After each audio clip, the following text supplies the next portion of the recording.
የቀረብኩት እቃ የቤት ማጽጃ ማሽን ሲሆን የቤት ማጽጃ ማሽኖች ለብዙ ነገሮች ይጠቅማል። ለሴት እናቶቻችንና ለሴት እህቶቻችን ታሳቢ በማድረግ ነው የሰራነው።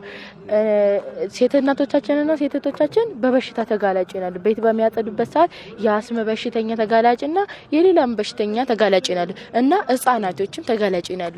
እቤት ላይ ነፍሳቶች አሉ፣ ትንንሽ ነፍሳቶች ለነሱ መድኃኒት በገዛንበት ሰዓት ህጻናቶች ሊነኩት ይችላሉ። በዛን ሰዓት ህጻናቶች ተጎጂ ናቸው። በዛን ሰዓት ለሞትም ሊዳረጉ ይችላል። ይህ ማሽን ግን ወደ ውስጥ በማስገባት የሚያስገባ ማሽን ቀረጢት ያለው ውስጥ ላይ ቀረጢት ያለው በማስገባት እና አቧራን ወደ ላይ ሳያስወጣ የሚያስገባ ማሽን ነው እና ትንንሽ ነፍሳቶችንም ማስገባት ይችላል። በዚህ መልኩ ለልጆችና ለሴት እናቶቻችንና ለሴት እናቶቻችን መርዳት ይችላል ማለት ነው። በዓሉ እንዴት ነበር? የህፃናት ቀን ነው እየተከበረ ያለው። በዓሉስ እንዴት ነበር? እሱን አጭር ነገር።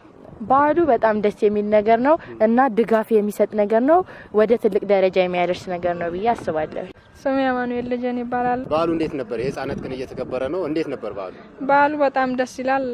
ያው ለወደፊቱ ያበረታታል። ምን ይዘህ መጥተህ ነው ሰርቲፊኬት ተሰጠ? ያው የሰራሁት ጤፍ ማበጠሪያ ማሽን ነው፣ ግን የማህበረሰቡን ድካም ሊያቃልል በሚችል መልኩ ነው የሰራሁት እኔ። የማህበረሰቡን ድካም ያቃልላል ስል ደግሞ ከጊዜ አንፃር ከጉልበት አንፃር ድካማቸውን ሙሉ በሙሉ ይቀርፋል ብዬ አስባለሁ። ያንን ታሳቢ በማድረግ ነው የሰራሁት። ስሜ ነው ማሻግሬ ይባላል። በዓሉ በጣም ደስ ይል ነበር። እኔ እንደዚህ ያልጠበኩም ነበር። ከጠበኩት በላይ ነው ያገኘሁት። ልጆቹን በጣም ደስ ይላሉ። የነበረን ኤክስፒሪየንስ ምናምን በጣም ደስ ይላል። የስልጤ ባህል ሙዚየምን ጎብኝታችኋል? አዎ ጎብኝተናል። እንዴት ነበር? ምን አያችሁ እስኪ?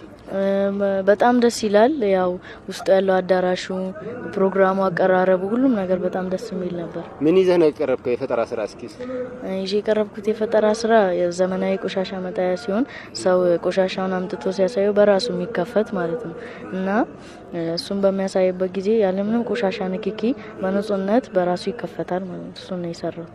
ስሜ እንዳለሰያስ ይባላል። የመጣሁት ለፈጠራ የህፃናት ቀን ነው። ህፃናት ቀን ስለሆነ ፈጠራ ይዤ ነው የመጣሁት። ያው ሰርቲፊኬትም ተሰጥቶኛል። ዛሬ ፈጠራ ይዤ ነው የመጣሁት። ምንድነው የፈጠራ ይዘህ የመጣው?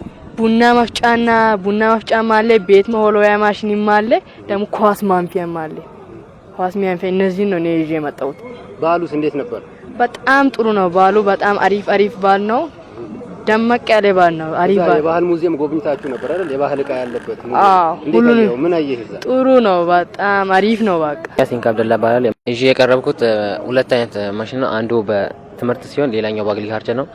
የመጀመሪያ ትምህርት ሴክተር ላይ የመጣው የፈጠራ ስራ አልፋቤት ካልቸር የተሰኘ የፈጠራ ስራ ነው።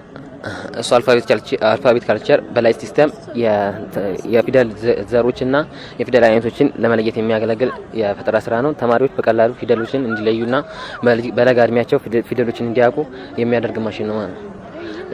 የፈጠራ ስራ ነው። ሌላኛው ደግሞ የአበባ መከርከሚያ ነው። ይሄ የአበባ መከርከሚያ በእኛ ሀገር የሚታወቀው አብዛኛው በመቀስ ሲሆን እኛ ደግሞ ይሄን ከርካሚውን ጉልበትና ጊዜ ለመቆጠብ ብለን የአበባ መከርከሚያ ሞክረናል።